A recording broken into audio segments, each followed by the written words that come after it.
Capítulo 43. Mariane levantou-se na manhã seguinte, na hora de costume. A todas as indagações respondia que estava melhor e tentava prová-lo a si mesma, entregando-se às suas atividades costumeiras.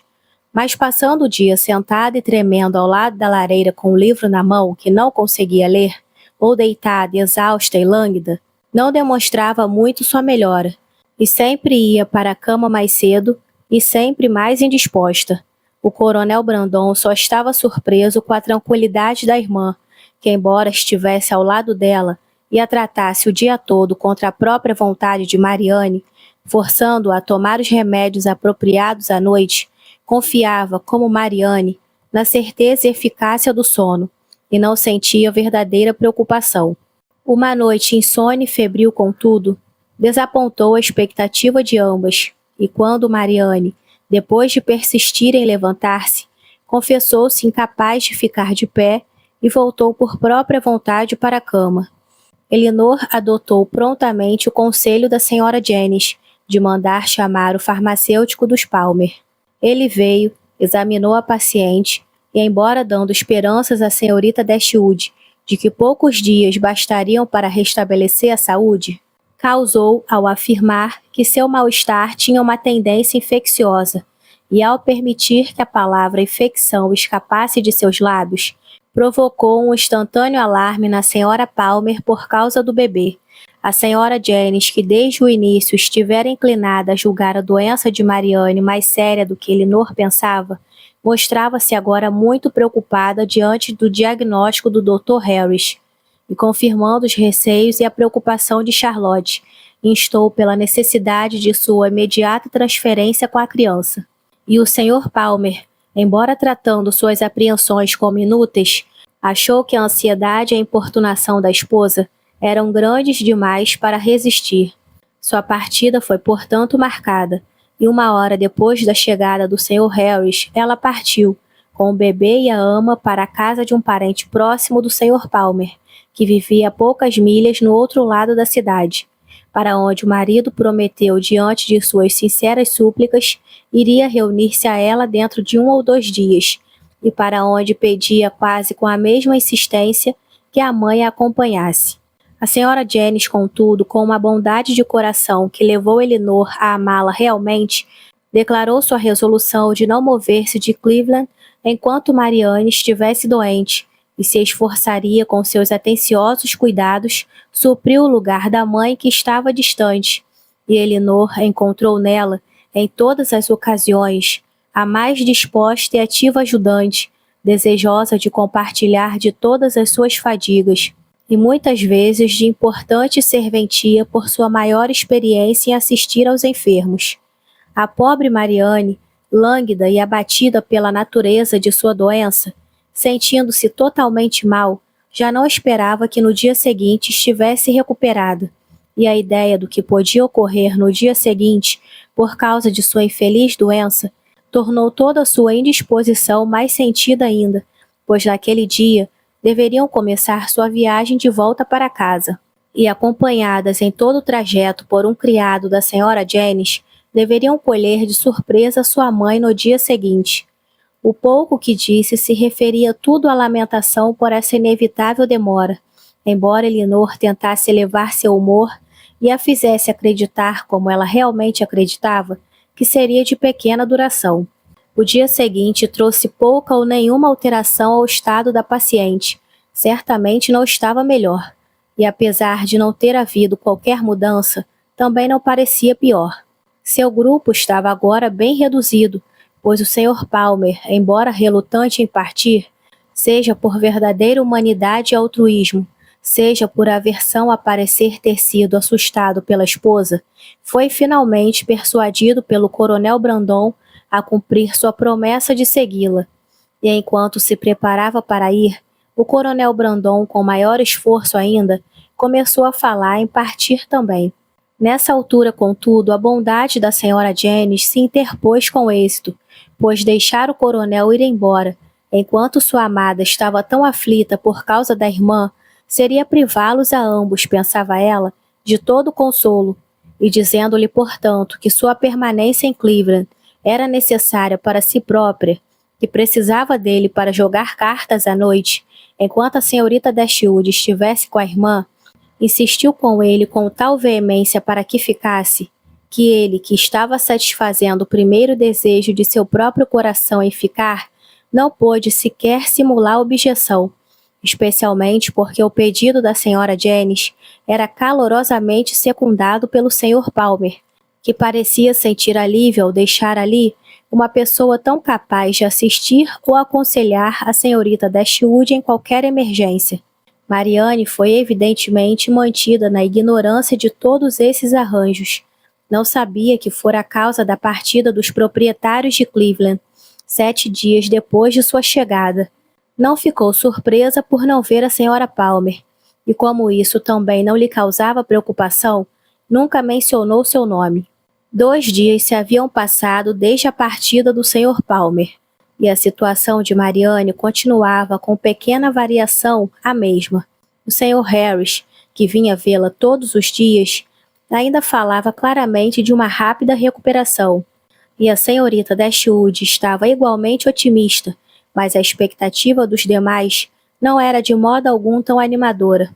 A senhora Jennings estava convicta, desde o surgimento da doença repentina, de que Marianne nunca se haveria de recuperar, e o coronel Brandon, que era especialmente quem mais dava atenção aos pressentimentos da senhora Jennings, não estava em condições mentais de resistir à sua influência. Tentava livrar-se de seus receios, que, segundo o diverso parecer do farmacêutico, parecia torná-los absurdos, mas as muitas horas de cada dia em que permanecia inteiramente sozinho eram mais que favoráveis à admissão de toda a ideia melancólica, e não conseguia expelir de sua mente a persuasão de que nunca mais veria Marianne. Na manhã do 3º dia, contudo, as tristes previsões de ambos quase desapareceram, pois quando o Sr. Harry chegou, declarou sua paciente visivelmente melhor. Seu pulso era muito mais forte e todos os sintomas mais favoráveis do que na visita anterior. Elinor, confirmadas todas as prazenteiras esperanças, estava exultante, alegrando-se por ter em suas cartas à mãe seguido seu próprio julgamento do que o de seus amigos, dando muito pouca importância à indisposição que as havia retido em Cleveland, e quase fixando uma data em que Marianne estaria em condições de viajar. Mas o dia não terminou tão auspiciosamente como havia começado. Ao cair da tarde, Marianne piorou novamente, mostrando-se mais abatida, fatigada e desconfortável que antes.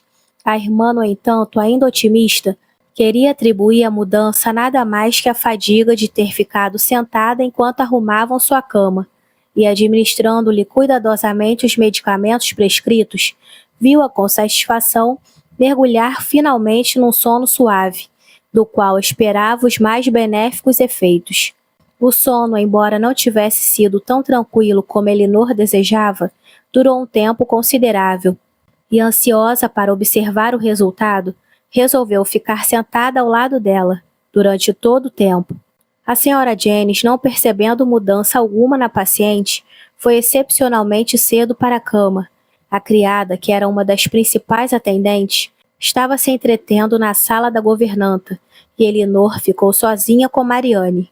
O repouso da última tornou-se cada vez mais agitado, e a irmã, que observava com incessante atenção suas contínuas mudanças de posição e ouvia os frequentes, mas inarticulados sons de queixa que saíam de seus lábios, estava a ponto de acordá-la de tão doloroso sono, quando Marianne, repentinamente, despertada por algum ruído acidental na casa, rapidamente se soergueu e com febril irreflexão gritou: "Mamãe está chegando?"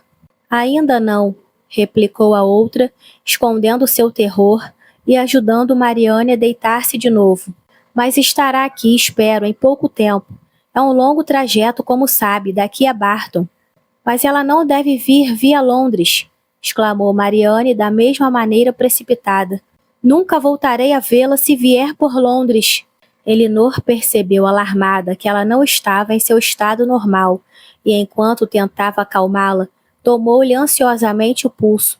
Estava mais fraco e mais rápido que nunca, E como Mariane seguisse falando de forma desconexa da mãe, seu medo aumentou tão rapidamente que decidiu mandar chamar no mesmo instante o Sr. Harris e enviar um mensageiro a Barton para trazer a mãe.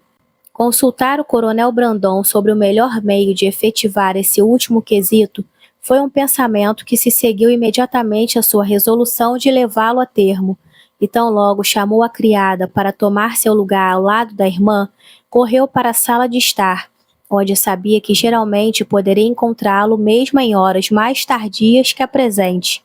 Não havia tempo para hesitação. Seus receios e dificuldades estavam imediatamente diante dele. Com relação aos receios dela, ele não tinha nem coragem nem confiança para tentar removê-los. Ouviu-os em silencioso desânimo, mas suas dificuldades foram instantaneamente remediadas, pois com uma presteza que a ocasião parecia exigir, e com o serviço já planejado em sua mente, ofereceu-se ele próprio como mensageiro que traria a senhora Dashwood. Elinor não opôs resistência que não pudesse ser facilmente superada. Agradeceu-lhe com breves, mas ardentes palavras de gratidão, e enquanto ele mandava o criado com uma mensagem urgente ao Sr. Harris e uma ordem para que fossem preparados imediatamente os cavalos de posta, ela escreveu algumas linhas à mãe. O conforto naquele momento de tal amigo como o Coronel Brandon, de tal companheiro para a mãe, como foi gratificante. Um companheiro cujo bom senso a guiaria, cuja assistência a aliviaria e cuja amizade deveria acalmá-la, tanto quanto o choque de um chamado desses pudesse ser amenizado. Certamente sua presença, suas maneiras, sua assistência haveriam de diminuí-lo. Ele, entremente, por mais que pudesse sentir, agia com toda a firmeza de um espírito sereno, tomava todas as providências necessárias com a máxima rapidez e calculava com exatidão a hora em que ela deveria esperar por seu retorno. Nem um momento se perdeu com demora de qualquer espécie. Os cavalos chegaram antes mesmo do previsto, e o Coronel Brandon, depois de apertar a mão dela com um olhar solene e algumas palavras ditas em voz tão baixa que não lhe chegaram aos ouvidos, precipitou-se para a carruagem. Era então cerca de 12 horas, e ela voltou para os aposentos da irmã, a fim de esperar a chegada do farmacêutico, para depois cuidar dela pelo resto da noite. Foi uma noite de sofrimento quase igual para ambas. Passava hora após hora, e Mariane, sem dormir de dor e em delírio, enquanto Elinor estava na mais cruel ansiedade até a chegada do Sr. Harris. Suas apreensões, ora tão elevadas, se equiparavam pelo excesso a toda a confiança que ela tivera anteriormente, e a criada que estava com ela, pois não consentira que chamassem a senhora Jennings, só a torturava ainda mais, com alusões ao que sua patroa sempre pensara do caso. Os pensamentos de Mariane estavam ainda, a intervalos, fixados incoerentemente na mãe, e sempre que ela mencionava seu nome, provocava uma pontada no pobre coração de Elinor, que, recriminando-se por ter feito pouco caso da doença durante tantos dias e carente de algum alívio imediato, imaginava que em breve qualquer alívio seria em vão, que tudo havia sido demasiadamente postergado, e vislumbrava a mãe sofredora chegando tarde demais para ver sua filha amada, ou para vê-la consciente. Estava a ponto de mandar chamar de novo o Sr. Harris, ou, se ele não pudesse vir, qualquer outra recomendação, quando o primeiro chegou, mas só depois das 5 horas. Seu diagnóstico, contudo, compensou um pouco a demora, pois, embora reconhecesse uma inesperada e desagradável alteração em sua paciente, não admitia que houvesse perigo evidente, e falou do alívio que um novo método de tratamento deveria proporcionar, com uma confiança que em menor grau comunicou a Elinor.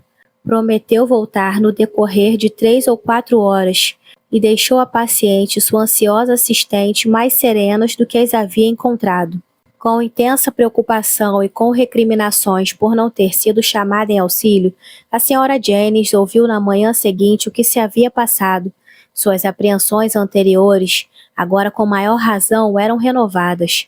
Não lhe deixavam dúvidas sobre o caso, e embora tentasse consolar Elinor, Sua convicção do perigo que a irmã corria não lhe permitia oferecer-lhe o conforto da esperança. Seu coração estava realmente pesaroso. A rápida decaída, a morte prematura de uma moça tão jovem, tão graciosa como Mariane, deviam comover até uma pessoa menos interessada no fato. A compaixão da senhora Jennings tinha outras razões. Ela tinha sido companheira por 3 meses e ainda estava sob seus cuidados, e era sabido que tinha sido profundamente magoada e infeliz por longo tempo. A aflição da irmã também, sua predileta, a tocava. Com relação à mãe delas, quando a senhora Jennings considerava que Mariane podia provavelmente ser para ela o que Charlotte era para ela própria, sua simpatia para com os sofrimentos dela era muito sincera. O Sr. Harris foi pontual em sua segunda visita, mas chegou a ficar desapontado em suas esperanças que a anterior havia produzido. Seus remédios não surtiram efeito. A febre não diminuíra. E Mariane, só um pouco mais calma, não muito, permanecia num pesado estupor. Elinor, captando tudo, e mais que tudo, viu o receio dele no momento e propôs ouvir uma outra opinião, mas ele a julgou desnecessária. Tinha algo mais a tentar. Uma nova aplicação, de cujo êxito estava quase tão confiante quanto da última, e a visita dele terminou com encorajadoras promessas que alcançaram os ouvidos, mas não penetraram no coração da senhorita Dashwood. Ela estava calma, exceto quando pensava na mãe, mas estava quase sem esperança, e nesse estado continuou até a noite, sem praticamente mover-se de perto do leito da irmã, com seus pensamentos vagueando de uma imagem de tristeza, de um amigo sofrendo a outro, e seu espírito estava oprimido ao máximo pela conversa com a senhora Jennings, que não hesitava em atribuir a gravidade e o perigo dessa doença repentina às muitas semanas de indisposição prévia que o desapontamento de Mariane havia trazido consigo. Elinor sentiu toda a razoabilidade da ideia e lhe acrescentou mais angústia em suas reflexões. Pela tarde, no entanto, ela começou, mas com cautela, um medo de desapontamento que por algum tempo a manteve em silêncio, mesmo para com sua amiga, a imaginar, a esperar que pudesse perceber uma ligeira melhora no pulso da irmã. Esperou, observou e examinou-o seguidas vezes, e finalmente, com uma agitação mais difícil de soterrar, sob a calma aparente do que toda a sua angústia precedente, aventurou-se a comunicar suas esperanças à amiga. A senhora Jennings, embora forçada pelo exame a reconhecer um temporário restabelecimento, tentou impedir que sua jovem amiga se abandonasse à ideia de sua continuidade, e Elinor, acatando todos os motivos de desconfiança, disse para si mesma que não devia igualmente ter esperança. Mas era tarde demais. A esperança já havia penetrado nela, e sentindo toda a sua ansiosa palpitação, ela se inclinou sobre a irmã para observar. Nem mesmo ela sabia o que. Meia hora se passou e os sintomas favoráveis ainda a protegiam, mas outros surgiram para confirmar. Sua respiração, sua pele, seus lábios, tudo animava Elinor como sinais de melhora, e Mariane fixou nela um olhar consciente, embora lânguido. A ansiedade e a esperança oprimiam agora com o mesmo grau, e não lhe deixavam um momento de tranquilidade até a chegada do Sr. Harris às 4 da tarde, quando a certeza e as felicitações dele pela recuperação da irmã, ultrapassando até mesmo sua expectativa, lhe deram confiança, conforto e lágrimas de alegria. Mariane estava sob todos os aspectos visivelmente melhor, e ele a declarou fora de perigo. A senhora Jennings, talvez satisfeita com a justificação parcial de seus pressentimentos que se haviam verificado no último alarme, permitiu-se confiar no julgamento dele e admitiu com sincera alegria e logo com inequívoco contentamento a probabilidade de uma recuperação total. Elinor não podia estar alegre. Sua alegria era de outra espécie que não levava a nada mais que júbilo. Mariane, recuperada para a vida, para a saúde, para os amigos e para a mãe extremosa, era uma ideia para encher seu coração de sensações de delicado conforto, e expandi-lo em ardorosa gratidão, mas não a levava a demonstrações exteriores de alegria, nem a palavras, nem a sorrisos. No peito de Elinor, tudo era satisfação silenciosa e forte. Ela continuava ao lado da irmã com pequenos intervalos durante a tarde inteira, acalmando todos os receios, satisfazendo todas as indagações de seu espírito enfraquecido, concedendo todo auxílio e observando quase cada olhar, cada respiração. A possibilidade de uma recaída poderia certamente em algum momento ocorrer para lembrar-lhe em que ansiedade estava, mas quando viu, em seu exame frequente e minucioso, que todos os sintomas da recuperação continuavam, e viu Mariane às 6 da tarde, mergulhar num sono calmo, pesado e sob todos os aspectos confortável, ela silenciou todas as dúvidas. A hora estava avançando para o momento em que o coronel Brandon deveria chegar. Às 10 da noite, assim esperava ela, ou pelo menos não muito mais tarde, a mãe seria aliviada do terrível suspense em que devia estar agora, viajando ao encontro delas. O coronel também, talvez não menos motivo de pena. Oh, como era lento o decorrer do tempo, que ainda os mantinha sem saber de nada. Às 7 horas, deixando Mariane ainda suavemente adormecida, foi ter com a senhora Jennings na sala de visitas para o chá. Ela se havia abstido do café da manhã, por causa da súbita recuperação, e a leve refeição agora, portanto, com esses sentimentos de contentamento que a invadiam, era particularmente bem-vinda. A senhora Jennings tentou convencê-la uma vez, terminando o chá, a descansar um pouco, antes da chegada da mãe, e a permitir-lhe tomar seu lugar ao lado de Mariane, mas Elinor não tinha qualquer sensação de fadiga, nem disposição para dormir naquele momento, e não iria se afastar da irmã um instante sequer. Por isso a senhora Jennings, acompanhando-a ao andar de cima até o quarto da doente, para certificar-se de que tudo continuava bem, deixou-a novamente ali com seu encargo e seus pensamentos, e retirou-se a seu próprio quarto para escrever cartas e dormir. A noite estava fria e tempestuosa, o vento zunia ao redor da casa, e a chuva batia contra as janelas, mas Elinor, toda a felicidade por dentro, não reparava. Mariane dormia, apesar das rajadas, e os viajantes tinham uma rica recompensa em estoque por todos esses inconvenientes. O relógio bateu 8 horas. Se tivessem sido 10, Elinor estaria ficado convencida de que naquele momento ouviu uma carruagem se aproximando da casa.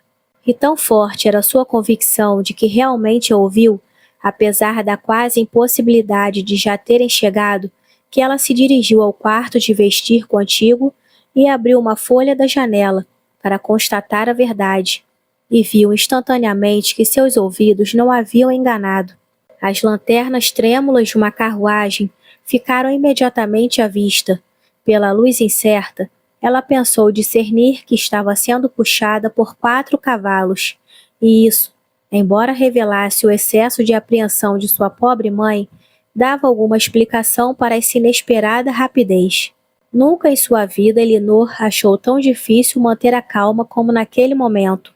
A noção do que a mãe devia estar sentindo quando a carruagem parou à porta, suas dúvidas, seu medo, talvez seu desespero, e o que ela tinha a dizer. Com tudo isso era impossível ficar calma. Tudo o que restava fazer era apressar-se, e permanecendo somente até que pôde deixar a criada da senhora Jennings com a irmã, correu escada abaixo. O alvoroço no vestíbulo, assim que ela atravessou uma antessala interna, assegurou-a de que já estavam dentro de casa. Correu para a sala de estar, entrou e deparou-se somente com Willoughby.